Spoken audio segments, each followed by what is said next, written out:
Let me go to Mark Faber in Budapest. Mark, I heard you say that you now believe it is 100% guaranteed that we are going to have hyperinflation like Zimbabwe.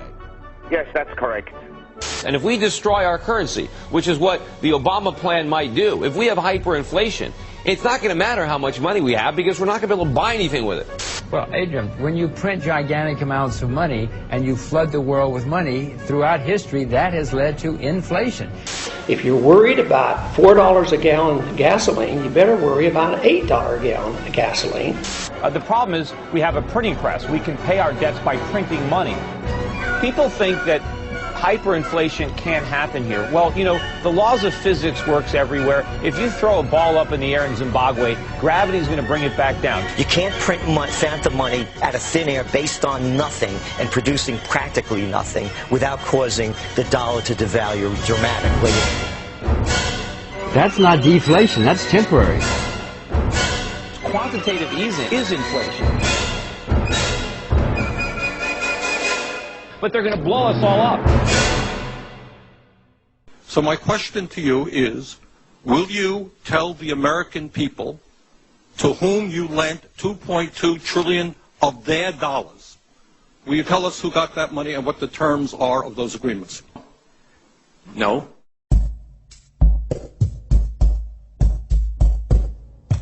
Inflation, simply explained, is the printing of money. Inflation is the value of the money in your pocket going down, while prices all around you rise.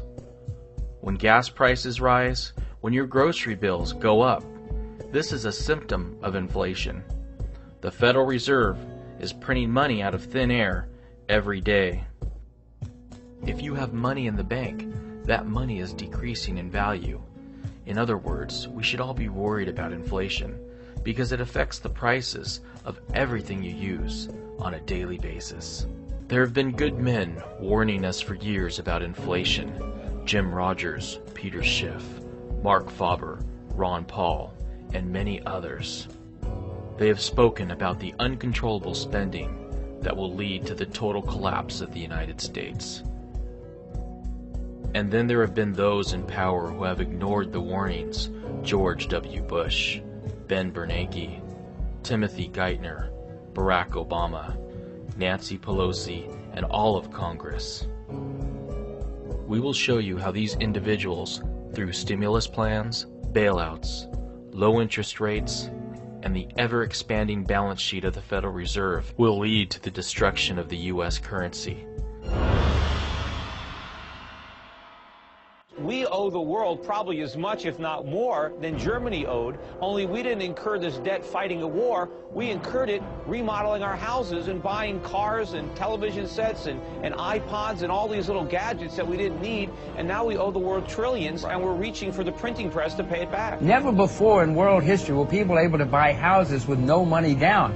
Many people bought 4 or 5 houses with no money down and no job. And then they did it with cars and student loans and credit card loans. You think we just say, well, that's too bad, we're going to start over, nobody loses his job? Be realistic. We have to realize that the monetary base, the liquidity was doubled in a few short months. To me, there's a lot of inflation out there. It's already inflated. We're in the midst of inflation. Because the prices haven't gone up doesn't mean we don't have the distortion. And it was that system that gave us the financial bubble, the artificially low interest rates, the malinvestment, all the mistakes made, and now we're trying to correct all that by doing the very, very same thing. This system that we've had since 1971 is non-viable, and it's coming to an end. That's what this whole story is about. Bush's $152 billion Economic Stimulus Act of 2008 sent $300 to $600 checks to individuals and $600 to $1,200 checks to married couples. When the checks started to arrive, oil prices surged to $147 per barrel. Americans needed the checks just to buy gas. Obama is taking Bush's mistakes and making them bigger. While Bush's stimulus was a direct injection of inflation, Obama's will take a while to work its way through the system, as pork projects will take years to be completed, but the long-term effects will be many times worse.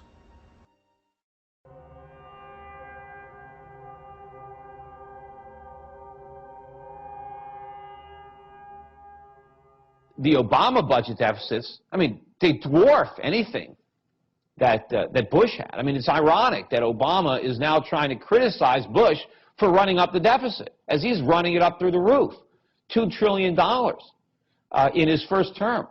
And he's saying, well, I'm going to cut it in half by my last year. Well, even if he's right, it's still going to be $1 trillion when he cuts it in half. It's still more than twice the last budget deficit from Bush. In an attempt to reinflate the dot-com bubble, Alan Greenspan lowered interest rates from 6.5% in 2000 down to 1% in 2003. Greenspan did not reinflate the dot-com bubble, but instead created an unprecedented rise in real estate prices.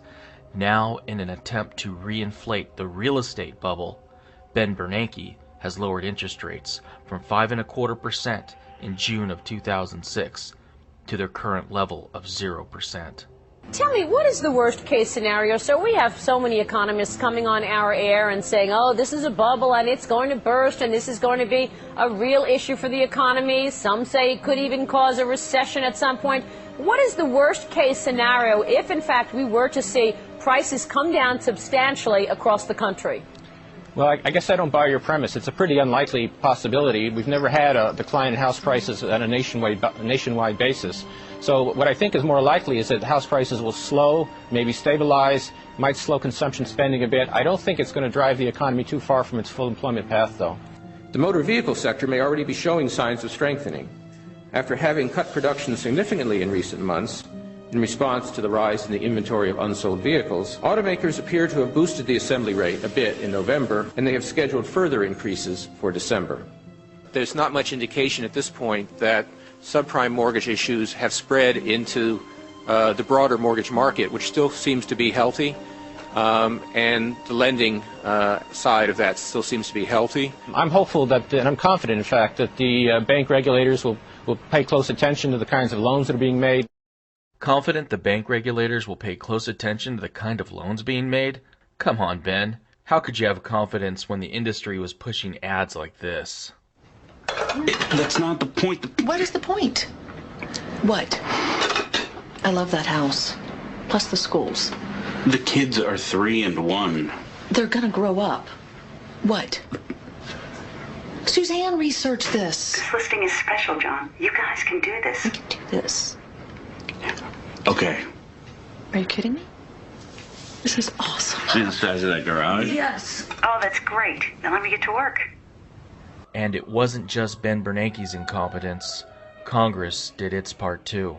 The only way they can pass this bill is by creating and sustaining a panic atmosphere. That atmosphere is not justified. Many of us were told in private conversations that if we voted against this bill on Monday, that the sky would fall, the market would drop 2,000 or 3,000 points the first day, another couple thousand the second day, and a few members were even told that there would be martial law in America if we voted no. That's what I call fear-mongering. Unjustified. Proven wrong. We've got a week, we've got 2 weeks to write a good bill. The only way to pass a bad bill, keep the panic pressure on. 1,100 pages, not one member of this body has read. Not one. There may be some staffer over in the Appropriations Committee that read all of this last night. I don't know how you could read 1,100 pages between midnight and now. Not one member's read this. What happened to the promise that we're going to let the American people see what's in this bill for 48 hours? But nope, we don't have time to do that.